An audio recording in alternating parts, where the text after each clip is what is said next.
I'm your host, Corey Jones with Safety Man Consulting, safetyman.co. Today, we're going to talk about something. A lot of people are reviewing this video where a fight happens between a woman and a man and another man in some sort of sporting event. And when you look at the video, you can make a couple assumptions depending on how many times you look at it about who started it, who's at fault, and how it should have happened. But some of the things we want to talk about is if you are in a crowded environment, whether it be a sporting event, whether it be a bar, whether it be a restaurant, a movie theater, a mall, any place like that, when you're in a crowded environment, there are certain things that we want you to do, that I want you to do, that are going to keep you safe and ready for something that happens. What's my motto? Hashtag be ready, right? So that's what we're going to talk about today. So the first thing we want to do is read the crowd. Read the atmosphere. Read the crowd. Is everybody happy? Is everybody there for a good cause, for a good reason? Is everybody there looking just to enjoy whatever the event is? Read the crowd. Are there specific individuals who are not enjoying, not having that same emotion that everybody is doing? Read the crowd, read the atmospherics, look for those anomalies, look for those people who just seem like they don't fit in, whether they're intoxicated, they look like they're under the influence, they are just agitated, they're not dressed appropriately for the event. Read the crowd, right? And again, we always want you to be prepared. Last week's episode, we talked about having different tools in your EDC, your everyday carry. The one thing that you might be able to get in is this tactical pen, right? You get this tactical pen, you can get it right from Safety Man. I have it upside down there. It says Safety Man CO on it right there for you. It's $20. Just reach out to me. My goal is not to make money with them. My goal is to make sure that you're safe with them. But that pen can be used low and non-aggressively to be able to push people out of the way so you can get out of a crowd, right? You want to scan the environment. If there's security, if there's off-duty police officers working there, if there's bouncers, you want to find out where they are. Do they look professional? If you even can, go up and say to them and just say, hi, how you doing? Thanks for protecting us, keeping us safe. Read their engagement with you. Keep that person, those people, that crew on your side, right? Another thing is know exactly where you are at all times. Should you have to call 911 or direct someone to call 911, you want to know exactly where you are, the street address, the name of the building or location that you're in, what floor it's on, where the entrances or exits are, so you can direct first responders to be able to get to you. If there's a specific landmark that can help first responders find the location if they have not been there before, you want to make sure you do this.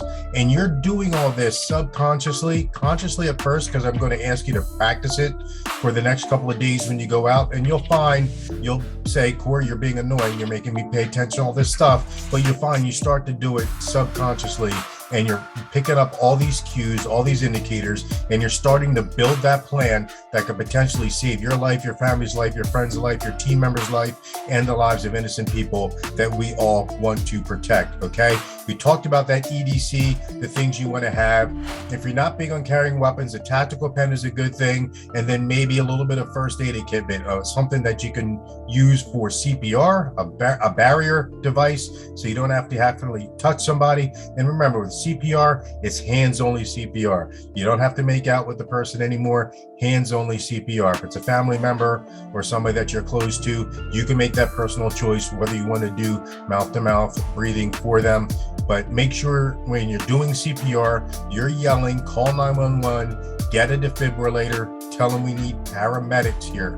Regular ambulance isn't going to be as good. You want to make sure we have paramedics because they can introduce drugs, they can shock the person with an AED, and they can do a little bit more when we're doing that. Now, let's just say that we start to see something happening. We start to see that fight, that loud argument, the pushing and shoving, the groups moving towards each other.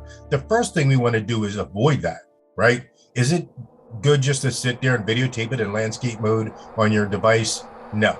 Get away. Avoid that situation. We don't know if those people have weapons. One errant bullet can go 1,000 feet. You're in a tiny room. It's going to bounce off of things. It could hit you or your family member or your children. Avoid it. Get off the X. You've heard me say that. Get out of the way. If for some reason it involves you, you accidentally bump into somebody accidentally bumps into you and they want to take it out on you, they're either having a bad day or they're just a bad person Oh, de-escalate that, right? Hey man, I'm sorry. Even if it was your fault or not your fault, you want to put those hands up and say, hey man, I'm really sorry. I didn't mean to do that. My bad. I hope we're good. Let me buy you another drink. You can cut in front of me in line. Whatever you want to do to de-escalate that, okay? Get past your ego. That was tough for me for a long time, so I'm not pretending that I'm the master at this. Get past your ego and just apologize, even if it wasn't your fault. Say, hey man, I'm sorry, my bad, you're good. Go ahead and get in front of me. Let me buy you a drink. I'm really sorry about that, right? So we want to avoid, we can't avoid, and it comes upon us. We want to de-escalate that. If that happens and you start going into that de-escalation mode, we want to have a plan with our group. Okay, your family, your close friends, your close team members need to know that if they see Corey with his hands up like this going, hey man, I'm really sorry, and I start to blade my body a little bit, get in that defensive stance, they know something's up. That's not the way I normally talk to people, okay? If I've seen a friend that I haven't seen in a long time, I'm not going to be like, hey, how you doing? And blading my body and putting my back foot up ready to do something, okay? So if they see that, they hear that, they know that there's some sort of event taking place where Corey is worried about a physical confrontation. So they're going to either A, come to my aid, B, go get security because we talked about it, or C, call 911 and tell them exactly where to go and describe me. Describe the good guy. Say Corey Jones is a black male wearing a black t-shirt. It says safety man on it, okay? And on the back it says tactical coach. He's the good guy. He may be armed. He may be taking defensive action to protect himself or others. So make sure that's part of your plan when we call 911. Also, we're making a lot of noise. We're making noise as though we're scared. Say, hey man, I'm sorry, please don't hurt me. I'm really scared, okay? I'm really scared. Please don't hurt me. Please don't hurt me. That's getting the crowd involved, getting the crowd on your side. That's getting people to help come to your aid. It's also getting people to testify should you have to resort to defensive violence to protect yourself. Everybody in that crowd is going to say that Corey was going, hey man, I'm sorry, please don't hurt me. I'm scared, you're scaring me. Please don't hurt me. Please don't hurt me, right? And then ask people to videotape that. Can anybody videotape this? Can you get this on your iPhone, right? That can kind of de-escalate the situation, and that evidence in court can go to show that you were not the aggressor. So ask for that. The last thing you want to do is try to escape. Get out. Run if you can run. Take your group with you if you can. Always check your back, but run, get out. It's not about pride. This isn't high school anymore. This isn't college anymore. This is protecting you. It's 2021. There's HD TV cameras on there that are high definition.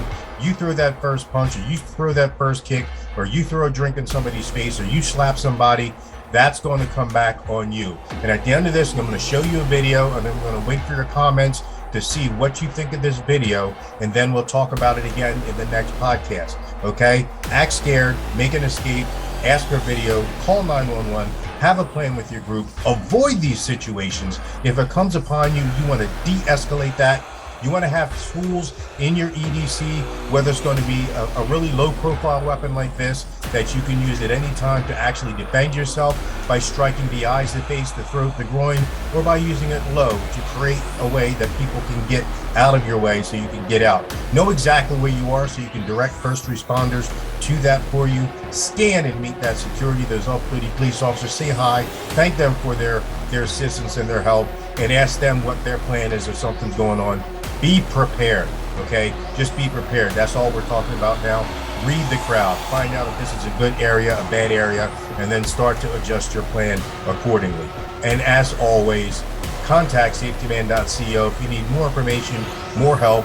If you think you have something that you want me to add to this, I will definitely do that. And I'm always open to professionals out in the field challenging what I'm saying. That's how I learn. That's how I modify. And that's how I can give you the best, most up-to-date, actionable information and training to do that. Safetyman.co. Contact me, reach out, let me know how I'm doing with these videos. All right. And as always, stay safe and be ready.